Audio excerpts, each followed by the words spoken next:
When shadows fell, the twin suns of Lumina cast their golden light across the crystal spires that reached toward the heavens like frozen music. Dr. Kaya Soren pressed her pale blue hand against the laboratory window, watching the morning light dance through the living crystals that powered her world. The Xanthari had built their civilization around these magnificent formations, each one singing with energy that flowed through their cities like blood through veins. Kaya's silver eyes reflected the gentle glow as she adjusted her research equipment. For 3 centuries, her people had lived in perfect harmony with their world. The Xanthari were tall and graceful, their translucent blue skin allowing the crystal energy to flow through them, connecting their minds in a peaceful telepathic network. They had never known war, never understood hatred, never imagined that such darkness could exist in their beautiful galaxy. The crystal formations did more than power their cities. They healed the sick, enhanced their natural telepathic abilities, and allowed them to communicate across vast distances. Kaya had spent her life studying these wonders, pushing the boundaries of crystal resonance technology. Her latest breakthrough could revolutionize communication across the galaxy, allowing instant contact between star systems separated by thousands of light years. The peaceful morning shattered like fragile glass when the sky began to burn. Reality itself seemed to tear open as massive shapes emerged from hyperspace.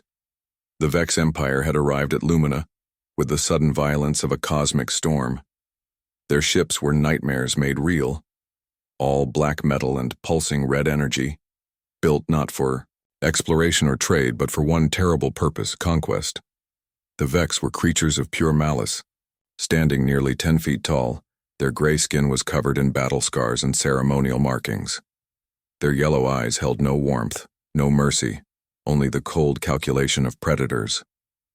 For 50 years they had swept across the galaxy like a plague, leaving nothing but ash and chains in their wake. They were masters of psychological warfare, breaking the spirits of their enemies before the first shot was fired. Emperor Grath commanded the invasion fleet from his flagship, the World Breaker. His massive form sat on a throne made from the crystallized remains of conquered leaders. Around his neck hung trophies from 100 worlds, each one representing a civilization that had fallen to his might. His voice rumbled through the ship's communication system like distant thunder. "Begin the harvest," he commanded his generals. "These crystal beings look fragile. They will serve well in the quantum mines of Xerion Prime." The bombardment began without warning. Energy weapons lanced down from orbit, not to destroy, but to disable. The Vex had learned that broken slaves were more valuable than dead ones.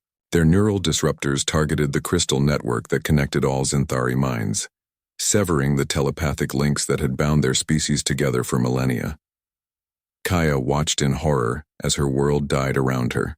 The crystal spires began to dim, their songs becoming whispers, then falling silent. All across the city, her fellow Xanthari collapsed as their mental connections were brutally severed. The pain was unlike anything they had ever experienced, like having part of their souls torn away. Transport ships descended from the Vex fleet like metallic vultures. Armored soldiers poured out, their weapons designed not to kill but to capture. They moved with military precision, herding the stunned Xanthari into containment fields. Those who tried to resist were stunned unconscious. Those who tried to flee were hunted down by mechanical trackers that never tired, never stopped, never showed mercy.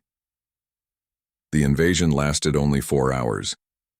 In that brief time, a civilization that had known only peace for 3 centuries was reduced to a slave population.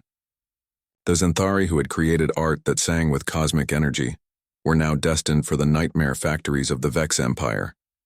Kaya managed to escape in the chaos. Her scientific training helped her think clearly when others panicked. She made her way to the emergency shelter beneath the Grand Observatory, where a handful of other survivors had gathered. Among them was Elder Voth, keeper of their ancient archives, and Dr. Wren, a young engineer whose hands still shook from witnessing the destruction. "This cannot be happening," whispered Dr. Wren, his voice breaking.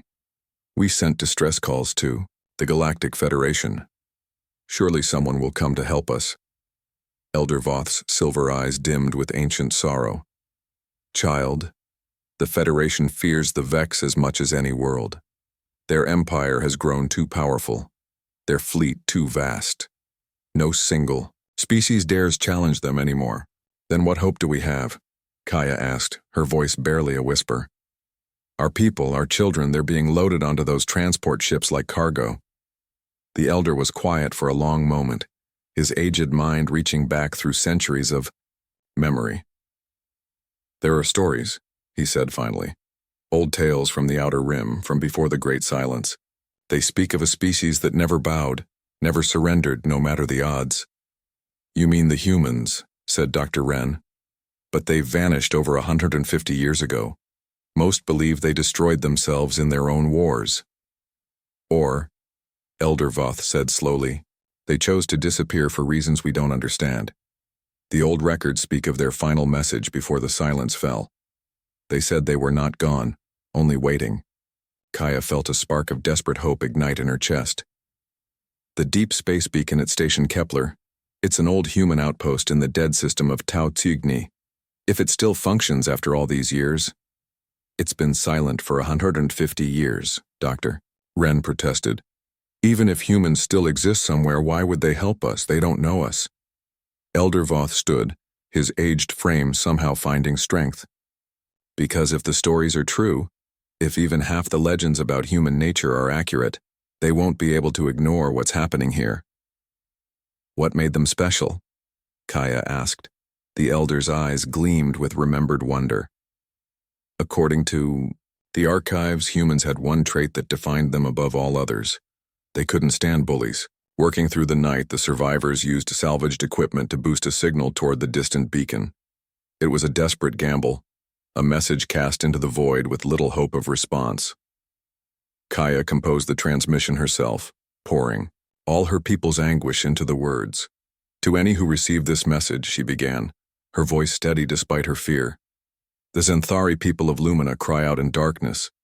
We are enslaved, our world conquered by the Vex Empire. We have no weapons, no armies, no hope except the old stories that say somewhere in the black between stars humanity endures. If you exist, if you remember what it means to stand against tyranny, please help us. Help all of us. The signal launched into hyperspace, carrying with it the desperate prayers of a dying civilization. Meanwhile, across the galaxy, the Vex Empire continued its relentless expansion. On the trade world of Nexus Prime, Ambassador Theron of the Aquari Republic received reports of 5 more systems falling to the Grey Conquerors. His people were diplomats and merchants, skilled in negotiation, but helpless against military might. They're accelerating their conquest, reported his aide, a nervous Aquari named Kelda. Intelligence suggests they're building something massive in the Omega Nebula, some kind of superweapon.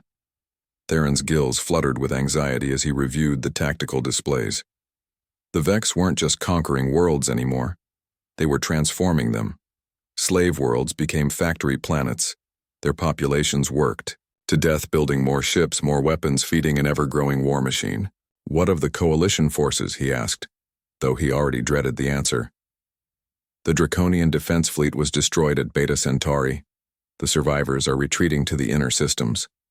General consensus is that we should negotiate surrender terms before they reach the core worlds. The ambassador closed his eyes, feeling the weight of billions of lives on his conscience. His species had survived for millennia through careful diplomacy and trade agreements. They had never been warriors, never needed to be. Now that peaceful nature would doom them all. In the depths of space, far beyond the reach of galactic civilization, something stirred. On the frozen moon of Kepler Station, the ancient beacon that had been silent for 150 years suddenly flared to life. Deep beneath the ice, automated systems that had waited patiently in hibernation began their awakening protocols. The message from Lumina had reached its destination.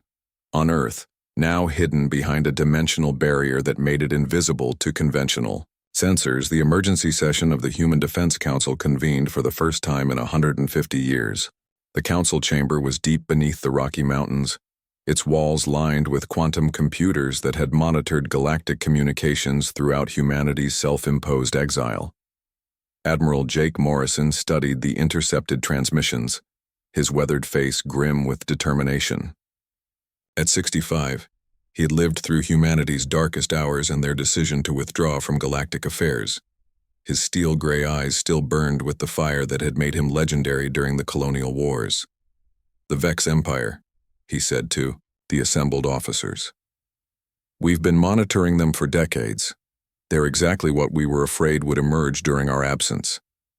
Colonel Elena Vasquez, leader of the elite Void Walkers, leaned forward in her chair. "Sir, our scouts report. They've enslaved over 60 worlds. Hundreds of billions of beings are suffering under their rule." Dr. Sarah Chen, the Council's chief xenobiologist, pulled up holographic displays of the various enslaved species. The psychological profiles are consistent with historical patterns of oppression. These beings are peaceful by nature, evolved for cooperation rather than conflict. They simply don't have the capability to resist effectively. The room fell silent as the weight of decision settled on them. Humanity had withdrawn from galactic affairs after the devastating colonial wars, choosing isolation over the risk of their own aggressive nature consuming them again. They had spent 150 years learning to be better, to control the very traits that had once made them both formidable and dangerous. But now, faced with a darkness that threatened to consume the galaxy, those same traits might be exactly what the universe needed. The sleeping giant awakens deep in the quantum-encrypted chambers of Earth's Defense Council. Admiral Morrison stood before a three-dimensional display of the galaxy. Red zones marked Vex-controlled space, expanding like a cancer across the star map. The Admiral's fingers traced the invasion routes, calculating vectors and timelines with the precision that had made him humanity's greatest military strategist. "How long do we have?" asked Colonel Vasquez, her dark eyes reflecting the crimson glow of the tactical display. "At their current rate of expansion, the Vex will control the entire Orion arm within 2 years," Dr. Chen replied, her voice heavy with the weight of countless lives. "The outer rim species are falling faster now. They're demoralized, convinced that resistance is futile." Morrison turned from the display, his expression carved from stone. "And they're not wrong. Individually, none of these species can match the Vex war machine. But together—" He paused, considering the implications. "Colonel, what's the status of the Ghost Fleet?" Vasquez smiled, and for a moment her stern features softened with something that might have been anticipation. "All ships are operational, sir. The Prometheus, Defiance, Indomitable, and Last Stand are ready for immediate deployment. The crews have been in rotation training for the past 50 years, waiting for this moment." The Ghost Fleet represented humanity's greatest achievement and their most closely guarded secret: 4 massive warships built with technology, decades ahead of anything in known space, hidden in pocket dimensions, and crewed by volunteers who had dedicated their lives to protecting the galaxy from exactly this kind of threat. Dr. Chen activated another display, showing the quantum signature of the distress call from Lumina. "The Xanthari message has been broadcasting continuously for 3 days. They're still holding out in the ruins of their cities, but the Vex are systematically hunting down the survivors." "Then we end their wait," Morrison declared. "Signal the fleet. Operation Lighthouse is now active." Across Earth's hidden military installations, ancient alarms began to sound. Soldiers who had trained for decades in secret emerged from bunkers that officially didn't exist. Ships that had been waiting in dimensional storage phased into reality, their hulls gleaming with armor that could withstand the heat of stars. The Prometheus was Admiral Morrison's flagship, a kilometer-long vessel that combined human engineering with technologies salvaged from a dozen dead civilizations. Its central weapon, the stellar lance, could punch through the heart of a moon. But more importantly, it carried something the galaxy had forgotten existed: a crew that would never surrender. Captain Lisa Park commanded the bridge with quiet efficiency, her fingers dancing across holographic controls that would have seemed like magic to earlier generations. Around her, 100 officers worked with the precision of a symphony orchestra, each one understanding their role in the greater composition of war. "Dimensional drives online," reported Lieutenant Commander Torres from the engineering station. All ships report ready for transit. Morrison nodded, settling into his command chair. Take us out, Captain. It's time the galaxy remembered why humans don't make good slaves. The Ghost Fleet emerged from dimensional space at the edge of the Xanthari system like avenging angels materializing from the void. Their sudden appearance sent shockwaves through both the Vex occupation force and the scattered resistance fighters hiding in Lumina's ruins. Aboard the Vex flagship Worldbreaker, Emperor Grath stared at the sensor readings with a mixture of confusion and rage. The ships that had appeared were unlike anything in his extensive database of galactic military technology. Their energy signatures were completely alien, their design philosophy utterly foreign. What species dares challenge the Vex Empire? He roared at his cowering intelligence officers.